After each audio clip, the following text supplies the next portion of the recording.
No programa de hoje vamos falar sobre segurança pública. Eu vou entrevistar o delegado regional André Bermudes. O programa Cidadania está no ar.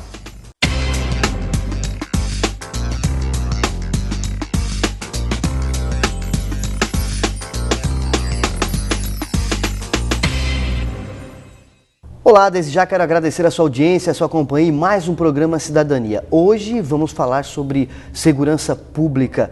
Eu recebo aqui no estúdio o delegado regional André Bermudes, que vai falar sobre as ações da Polícia Civil aqui na nossa região. Doutor André, mais uma vez, obrigado pela participação no programa Cidadania, falando sobre a segurança pública aqui na nossa região. Imagina, Madeira, a gente agradece até para indicar o trabalho que tem sido feito ao longo do ano pela Polícia Civil daqui de Tubarão e região. Doutor André, como é que se já pode avaliar o trabalho da Polícia Civil durante esse ano, as ações aqui na nossa região? Nós tivemos um ano produtivo, muitas prisões, investigações complexas resolvidas. Nós tivemos, graças a Deus, um número relativamente baixo de homicídios. A gente ainda não terminou o ano, mas estamos com um número relativamente baixo de homicídio comparado aos demais anos. O número de assaltos também diminuiu comparado ao ano passado. Isso em função do trabalho dos nossos agentes, dos nossos escrivães de polícia, dos nossos delegados de área, que desempenharam um bom serviço de investigação. E também aliado, claro, à Polícia Militar, à Guarda Municipal, Corpo de Bombeiros, todos esses órgãos de segurança que atuam em conjunto para o bem da comunidade de Tubarão. Esses indicadores de baixa em assaltos, em homicídios aqui na nossa região, está diretamente ligado ao quê, doutor? A um trabalho mais efetivo da polícia, questão de estrutura? Logo em 2014, nós tivemos uma ação muito forte com relação ao tráfico de drogas, muito forte, bastante forte mesmo. E aí nós tivemos muitas prisões nessa época muitas desarticulações de quadrilhas aqui. De modo que essas quadrilhas, esses bandos criminosos, eles ficaram descapitalizados. Em 2015 a gente teve um caminho então inverso. Para se capitalizar de novo, para conseguir dinheiro, eles passaram a fazer assaltos. Então nós tivemos até julho de 2015, um aumento considerável, preocupante do número de assalto à mão armada. Em função disso, nós desencadeamos ali uma força-tarefa entre todas as delegacias daqui de Tubarão para coibir esse tipo de crime e reprimir os crimes que já tinham ocorridos, com investigação forte relacionada a esse tipo de delito. E a gente conseguiu em 40 dias aproximadamente 60 prisões de sujeitos envolvidos aí em assaltos. E aí nós tivemos uma queda bastante acentuada desse índice de criminalidade. E 2016, ainda que tenham ocorrido alguns assaltos, ainda dentro de uma normalidade. É claro que a gente não gosta disso, A gente sabe que é algo que traumatiza muito as vítimas, é um crime extremamente perigoso, o assalto, Mas erradicar o crime é algo muito difícil, A gente deveria, para erradicar o crime, a gente precisa, além de ser utópico, a gente nunca vai se conseguir erradicar por completo o crime, porque ele é um fenômeno social, mas pelo menos diminuir ele a índices bastante aceitáveis. A gente também precisaria, além de um investimento forte em segurança, seja na área de investigação criminal, seja na área de prevenção ao crime, também um investimento forte em saúde, em educação, em assistência social. Doutor André, é claro que vocês trabalham com a questão da segurança e no dia a dia se trata da violência, em termos de assalto, homicídios, enfim. Mas você falou agora num ponto que é interessante. Tudo isso, claro que não dá para acabar, mas tudo isso está ligado também a essa questão social, Falta de educação, às vezes falta de saúde. Eu acho que isso, se fosse um investimento mais forte, de repente, lá na ponta da tabela, diminuiria, Sem dúvida, sem dúvida, Quando a gente trata de criminalidade de base, sem dúvida, faltando assistência social, faltando educação, A violência infanto-juvenil também está ligada muito a isso, né? Existe uma teoria na criminologia chamada teoria da anomia. Quando o adolescente ele percebe que não tem uma possibilidade de crescimento profissional, não tem uma saída dentro da sociedade, ele acaba indo por caminhos mais fáceis, que seria, no caso, a criminalidade. Então, a violência infanto-juvenil se explica bastante por essa teoria, aliado a uma teoria também da criminologia chamada teoria da subcultura delinquente. Se ele está inserido num meio em que o crime é algo normal, algo rotineiro daquele grupo, o adolescente tem muita necessidade de aceitação, então ele acaba também praticando esse tipo de delito para ser bem visto ao seu grupo, né? E hoje nós temos, em 2016, boa parte dos homicídios daqui de Tubarão e também dos assaltos do Tubarão foram praticados por adolescentes. E aí a gente tem todo um problema de legislação, né, do Estatuto da Criança e Adolescente, que aí permite uma internação provisória por máximo de 45 dias e, se condenado for, no máximo de cumprimento de pena de 3 anos, possibilitada a análise da liberdade dele a cada 6 meses. Então é uma legislação que a gente considera não satisfatória, vamos falar assim, para o âmbito, correto, numa realidade que nós estamos vivendo, né? Nós precisávamos de uma lei um pouco mais rígida com relação a isso, mas ao mesmo tempo também a gente entende que o adolescente está em desenvolvimento e precisa de uma rede estrutural para conseguir se livrar, inclusive, dessa rede criminosa. O senhor falando isso me lembra de uma situação, eu conversando com um promotor público, ele falando com uma criança de 10, 11 anos, né? E já com envolvimento em tráfico de drogas, e a criança disse que queria ser bandido quando crescesse. Aí mas qual é a explicação para isso? O pai traficante, a mãe alcoólatra, então isso tudo ajuda. Então é essa questão, né? Desestrutura familiar, né? Desestrutura familiar, muitas vezes falta de religião, né? Um envolvimento também de crença, né? Tudo isso influencia para o crime. Então ele é um fenômeno muito mais complexo do que simplesmente a atuação da polícia. A atuação da polícia é uma ponta de um iceberg, né? A gente faz o trabalho muitas vezes que toda uma rede por trás deixou de fazer, né? Então o que sobra é a prisão para esses sujeitos que não tiveram muitas vezes grandes oportunidades. A gente está falando de uma maneira geral, claro, é evidente, Madeira, que existem pessoas que, por mais que tenham toda a instrução, todas as possibilidades, todas as saídas, ainda assim tendem a delinquir. Mas essas são percentuais muito, muito, muito pequenos, né?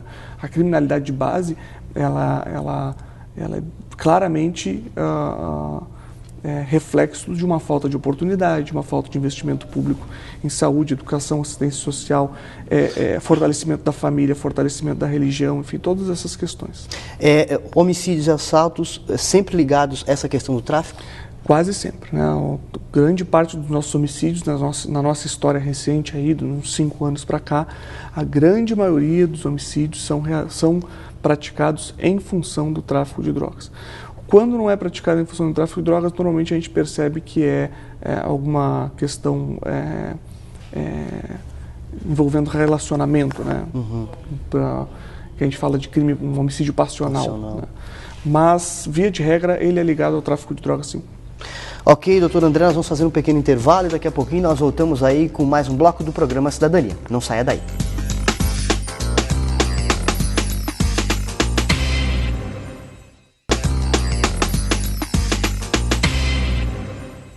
Estamos de volta com o programa Cidadania, hoje falando sobre segurança pública. Está aqui comigo conversando o doutor André Bermudes, ele que é delegado regional. Doutor André, no bloco anterior nós falamos sobre essas questões que envolvem a criminalidade, principalmente os percentuais, não é? E o que gera essa questão da violência, principalmente ligado aos assaltos e homicídios. Também foi falado que a polícia está dando um bom retorno, principalmente nesse ano, né? Existe, pelo menos foi ventilado na mídia, a possibilidade de mais delegados, mais policiais. Como é que vai ficar isso para o próximo ano? Felizmente, foi concluída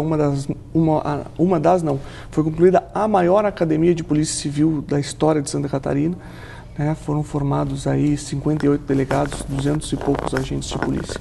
Desses, nós conseguimos 3 delegados de polícia a mais aqui para a região e 13 agentes de polícia para a região de Tubarão. Quando eu falo região de Tubarão, eu estou falando da cidade de Tubarão, Braço do Norte e arredores, né? A gente vai tratar aí dos municípios que estão vinculados à comarca de Braço do Norte, no caso Rio Fortuna, Grão-Pará, São Lugero, né? Também nós vamos ter aí a comarca de Armazém, ligado ao Gravatal e São Martinho. Nós vamos ter a Santa Rosa de Lima, também ligada a Braço do Norte. Nós vamos ter Jaguaruna com Sangão e 13 de Maio, Capivari de Baixo e Tubarão ligado a Pedras Grandes ligado a Tubarão. Então essa é a nossa regional, né? E para a regional nós conseguimos 13 agentes de polícia. É um número adequado, né? É um número bom pelo que a gente estava aguardando. O delegado-geral ele foi muito sensível ao nosso pleito. A gente, principalmente o nosso pleito maior era do número, a gente estava com um déficit muito grande de delegados de polícia aqui na região, e o Dr. Arthur, que é o delegado-geral, junto com o Dr. Marcos Ghisoni, que é o delegado-geral adjunto, foram muito sensíveis e encaminharam um número que nós solicitamos. Então a gente está bem, a gente está com o efetivo recomposto, o pessoal chegando da academia com vontade de fazer, e isso faz toda a diferença. Doutor, na primeira reunião dos prefeitos eleitos, né, aqui na Amurel, houve uma discussão e a preocupação de todos era a questão da segurança pública. Como é que o senhor vê essa iniciativa, né, dos novos prefeitos preocupados aí com a segurança pública e também já sinalizando, quem sabe, né, para os próximos anos aí, parcerias, né, com a Polícia Civil, com a Polícia Militar? Bom. Realmente, na verdade é uma preocupação geral, né? A própria presidente do Supremo Tribunal Federal tem uma preocupação, já manifestou que ela tem uma preocupação muito grande com segurança, né? É um problema brasileiro, né? Nós estamos com índices alarmantes no que se refere ao Brasil, né, de criminalidade. Se a gente pegar nichos ainda como Rio de Janeiro, né, Maranhão, são números realmente bastante preocupantes. Felizmente, Santa Catarina ela é o último estado em criminalidade. Então, nós somos o estado mais seguro do Brasil. Mais do que isso, Tubarão, a região de Tubarão, é considerada uma das regiões mais seguras do estado de Santa Catarina. Então, quer dizer, nós estamos numa das regiões mais seguras do Brasil. Ainda assim, não é o suficiente, Sim. É evidente, né? A gente ainda tem assaltos, a gente ainda tem furtos, a gente ainda tem homicídios. E a gente só consegue, como a gente estava falando no bloco anterior, a gente só consegue reduzir isso se a gente tiver um envolvimento também das prefeituras, né? E as prefeituras têm que participar desse processo. Aqui em Tubarão tem uma iniciativa muito bacana chamada Gabinete de Gestão Integrada, que faz toda uma relação, a prefeitura faz toda uma relação com a Polícia Militar, com a Guarda Municipal, com a Polícia Civil, com o Corpo de Bombeiros, né, com o Instituto Geral de Perícias. É uma reunião, né, que existe uma vez por mês em que se discute todos os problemas de segurança. Então é preciso o engajamento dos prefeitos e aí bastante em algumas áreas específicas, voltando ao nosso bloco anterior, como educação, assistência social e saúde. Se nós tivermos essas três estruturas bem montadas, bem alicerçadas, nós vamos ter uma diminuição dos índices de criminalidade com certeza. E aí, aliado isso ao investimento forte em investigação criminal, quando a gente fala em investigação criminal, a gente está falando em polícia judiciária, polícia civil, é necessário isso por quê, Madeira? Porque uma investigação bem feita é garantia de condenação no futuro. Se a gente tem uma investigação deficitária, quando o sujeito for ser processado num juízo, né, já no Poder Judiciário, Correto. Não vão ter ali as provas suficientes para garantir a condenação, para que o juiz se sinta confortável em condenar esse sujeito e aplicar uma pena maior. Né? Então, é imprescindível o investimento na área de inteligência, na área de investigação, para a gente conseguir prender os chefes, né? E não só os soldados do tráfico. Doutor André, o senhor falou em investigação, uma investigação bem feita, né? Uma peça investigativa bem feita para que se possa realmente condenar aquele que foi culpado. Isso. Como é que está essa situação? Porque o pessoal, quando assiste os CSIs, vê aquelas investigações, né? Biologia, medicina, enfim, vários aspectos. Como é que nós estamos nesse sentido na nossa região? A CSI é um mito, né? Um programa de TV, é algo bastante distante da realidade, né? Não só da realidade brasileira, também é distante da realidade americana, né? Eu tive a oportunidade de conversar com os agentes da FBI, nós tivemos um curso de entrevista e interrogatório com agentes do FBI na Academia de Polícia, e durante esse curso eu tive a oportunidade de perguntar para eles como é que era essa relação justamente do CSI. Perguntei para eles se era lá nos Estados Unidos, se funcionava, chegava perto. E eles também riram e disseram não. E eles disseram que até causa problema isso, porque as pessoas esperam que eles ajam exatamente como o CSI. A investigação não é assim. É evidente que nós temos vários recursos tecnológicos que nos ajudam e o IGP está aí para nos ajudar bastante. Os peritos do IGP de Tubarão aqui são fantásticos, são pessoas inteligentíssimas, comprometidas e dedicadas, né? E então o que acontece? A gente consegue ainda assim buscar alguns elementos, como por exemplo, muitas vezes o exame datiloscópico, né? A gente consegue extrair alguma digital e às vezes a gente consegue chegar à autoria através dessa digital. A gente consegue fazer comparativos genéticos, isso a gente consegue fazer também. Mas todas essas provas periciais, elas não são rápidas, né? Elas são lentas. A gente encaminha o pedido e muitas vezes ele demora um tempo para chegar. No CSI tudo acontece em 30 segundos. Rápido, né? Mas a investigação ela tem um tempo de maturação e isso muitas vezes não é compreendido pela sociedade, que é uma resposta já imediata. Mesmo porque quando envolve outras pessoas, né, delegado, a preocupação de não culpar às vezes exatamente, alguém que é inocente. Aí a prova técnica é fundamental. Então muitas vezes ocorre um homicídio e já tem uma suspeita de autoria e a pessoa quer a prisão desse sujeito imediatamente. E as coisas não funcionam assim. A gente precisa ter uma investigação forte para conseguir efetuar uma prisão bem fundamentada para garantir uma condenação no futuro. Tudo isso é uma técnica, é uma ciência, né? Então a gente tem que agir com bastante cautela, inclusive para garantir os direitos fundamentais do investigado, que pode não ser ele o autor do crime. Ok, doutor André, nós vamos fazer mais um pequeno intervalo e daqui a pouquinho nós voltamos aí com o próximo bloco do programa Cidadania. Não saia daí.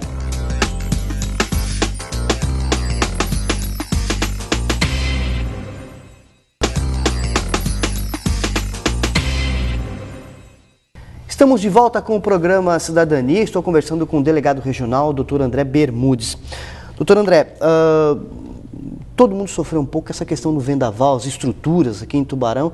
A delegacia regional também não foi diferente, né? E junto a essa pergunta, existe possibilidade de mudanças na questão estrutural de atendimento? No momento do ocorrido, né, naquele fatídico domingo, eu recebi a ligação dos meus agentes de polícia para que me deslocasse rapidamente até a sede da delegacia regional, que fica ali de frente ao Angeloni, porque o telhado tinha cedido, né? Então, fui rapidamente para lá e, claro, todo o ambiente bastante inundado, nós subimos no telhado, puxamos lona para tentar parar um pouco, diminuir um pouco os estragos dentro da sede da delegacia. E, naquele momento, me bateu a preocupação com relação à nossa outra sede, que ficava lá de frente ao Ataliba, né? Lá no bairro Revoredo, que concentrava todos os serviços de CNH. Era uma sede modelo no estado, era uma unidade avançada de CNH, concentrava todos os serviços lá, tinha todas as pistas, tudo funcionando de forma plena, né, naquele local. E 2 agentes de polícia se deslocaram para aquele local e logo em seguida me ligaram e disseram: doutor, não há condições, o prédio desabou por completo, né? Foi bastante triste para a gente tinha um serviço muito bem estruturado lá, e nós tivemos que adaptar, né? Nós trouxemos então todo o serviço de CNH de volta para o Cidetran do centro, né? O grande problema, Madeira, não cabe. O prédio do centro, o prédio da Delegacia Regional do Centro, ali de frente ao Angeloni, ele é pequeno para a estrutura que se tornou, de modo que a gente está procurando, né, um outro local para conseguir fazer essa alteração de estrutura, né, para conseguir um lugar. Então nós estamos em negociação de um lugar amplo, que a gente possa concentrar não só toda a estrutura do Detran, né, do Cidetran, como também a estrutura das delegacias, principalmente aí a central de polícia, que já vive há um tempo numa estrutura bastante precária, né? Bastante dolorido para mim chegar até a central de polícia e perceber que ela realmente precisa de uma estrutura toda nova. Os policiais de lá merecem uma estrutura nova, uma estrutura bem organizada, bonita, que eles possam trabalhar com tranquilidade, porque naquele prédio ali, ao lado do caçula, realmente não tem mais condições de continuar atuando. E como você falou, melhorando a estrutura, melhora o atendimento consequentemente. Sem né? dúvida, melhora o atendimento, melhora a motivação, a gente consegue concentrar os serviços, fica mais simples para o cidadão, ele não precisa se deslocar pela cidade para saber qual serviço procurar. Porque um depende do outro, né? Exatamente. A gente consegue equalizar melhor o efetivo, a gente consegue organizar melhor as operações policiais, a gente consegue gerenciar melhor, né, toda a nossa rede de relacionamentos. Então, só vejo vantagens com relação a isso. Então, a negociação está andando, a gente está já bastante avançado nisso, mas como ainda não está firmado, como ainda não está pronto, né, a gente não pode adiantar se vai acontecer ou se não vai acontecer. Ok, doutor André, existe alguma preocupação a mais relacionada principalmente ao trabalho da polícia na questão da segurança? Nós falamos aqui em homicídios, né, em assaltos. O que preocupa mais a Polícia Civil hoje e que precisa, né, dar uma atenção melhor? Nós tivemos uma reunião com os delegados 2 semanas atrás para estipular as metas para o próximo ano, né? E uma das metas fundamentais foi reforçar a investigação relativa a adolescente infrator. Por quê? Porque os adolescentes infratores, ao longo desses 2 últimos anos, foram os principais autores de crimes violentos, crimes graves. Assalto, mão armada, homicídio, também envolvidos em homicídio. Então, a ideia é essa, nós reforçamos a equipe de investigação da Delegacia de Polícia da Criança, Adolescente, Mulher e Idoso, a DPCAM. A doutora Vivian recebeu mais policiais para conseguir justamente dar esse suporte e melhorar ainda mais essa investigação em relação a esses crimes bárbaros praticados por adolescentes. A sociedade, né, pode ajudar nesse sentido? Sim. Não só pode, como deve, né? A Constituição Federal, ela diz que a segurança pública é direito e responsabilidade de todos, certo? E como é que a população pode ajudar? Ela pode ajudar denunciando, tá? E é seguro, através do 181 ou do 197, 181 ou 197, tá? Essas são as formas com que a população vai fazer a comunicação de algum crime de maneira completamente anônima. E não há possibilidade, não há nenhuma totalmente possibilidade, exatamente, de nós descobrirmos, nem nós conseguimos descobrir quem prestou essa informação. Então a gente pede, denuncie, porque a partir das denúncias anônimas a gente consegue bolar, né, iniciar a investigação e conseguir chegar a uma estrutura e a um resultado final adequado, né? E também queria fazer destaque para uma alteração que nós tivemos bastante interessante para o cidadão, que é o boletim de ocorrência eletrônico. Correto. Aqui é fundamental, é muito bacana. O cidadão ele consegue fazer o seu boletim de ocorrência sem precisar ir até uma delegacia. Basta ele acessar o site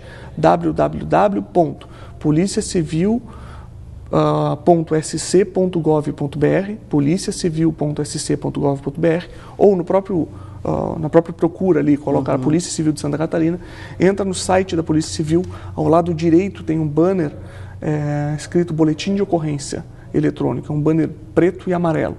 Clica, segue os passos, né, de cadastro, etc., e faz o seu relato de boletim de ocorrência.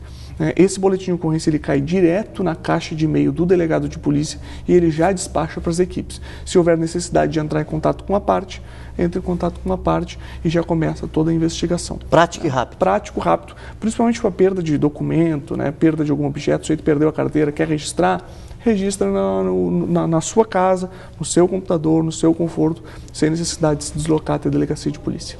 Doutor André, estamos chegando aí na temporada de verão. Nós temos, na sua gestão aí, tem municípios litorâneos, né? O caso de Jaguaruna, né? Tem, enfim, e que a questão do tráfico tende a movimentar, né? Nesse período, até pelo fluxo de pessoas, né? Como é que a Polícia Civil está se preparando para essa temporada de verão? Nós já recebemos o e-mail da Delegacia Geral, a comunicação da Delegacia Geral, indicando que Jaguaruna vai participar da Operação Veraneio. E quando ela se cadastra, então, para participar da Operação Veraneio, a gente recebe um reforço policial para aquela região. Então, nós vamos receber uma série de policiais, delegados e escrivães para participar das 3 etapas da Operação Veraneio que nós vamos ter em Jaguaruna. Então, é um reforço policial bom para dar um suporte para a equipe toda de Jaguaruna poder atuar com tranquilidade e reforçar as investigações, principalmente no que se refere a tráfico de drogas. Uma dica para nós encerrar o programa para as pessoas que vão nesse fim de ano viajar, deixar as casas fechadas, né? Qual é o procedimento mais correto nesse sentido? Ao viajar, ao sair para visitar a família no Natal, no Ano Novo, a cidade fica bastante vazia, né? E quando a cidade fica vazia, diversos sujeitos aproveitam essa oportunidade para praticar crimes de furto, arrombamento de casa, arrombamento de apartamentos. O que é necessário? Comunique com o vizinho. É uma rede estrutural chamada Vizinho Solidário, em que os vizinhos, quando vão sair de casa, vão viajar, comunica com o seu vizinho, pede para analisar, avisa que está viajando. Se houver alguma coisa estranha, liga para o 190, para a Polícia Militar, para ver se consegue efetuar a prisão em flagrante. Tudo isso é fundamental, né? Então, ao viajar, comunica com o vizinho, avisa, pede para que ele tome conta ali daquele seu ambiente, né? Tem um caso de uma senhora que foi viajar, um caminhão estacionou na frente do prédio e simplesmente descarregou, né? Descarregaram toda a casa, arrombaram a porta, descarregaram quase toda a casa dessa senhora. E a gente perguntou, a vizinha não viu? A vizinha, não, a gente mal se conhece. Quer dizer, a vizinha, quando nós fomos conversar com a vizinha, ela disse, achei que ela estava se mudando. Quer dizer, nós perdemos essa relação com os nossos vizinhos. No momento que a gente perde essa relação com os nossos vizinhos, a gente perde vigilância. Claro. Então a gente precisa manter essa rede de relacionamentos.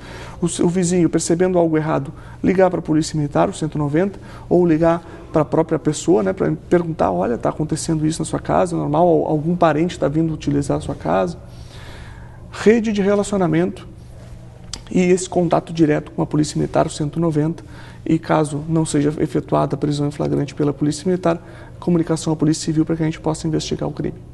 Ok, doutor André, muito obrigado pela participação no programa Cidadania, trazendo informações aqui do seu setor da segurança, né? Esperamos que tenhamos aí um próximo ano, no que diz respeito à segurança, melhor do que foi em 2016. Tomara, estamos nos esforçando para isso, cada vez mais diminuir os índices de criminalidade na região de Tubarão. Pode ter certeza que essa é a nossa meta, essa é a nossa função e é isso que nós queremos. Muito obrigado pela participação. Nós que agradecemos.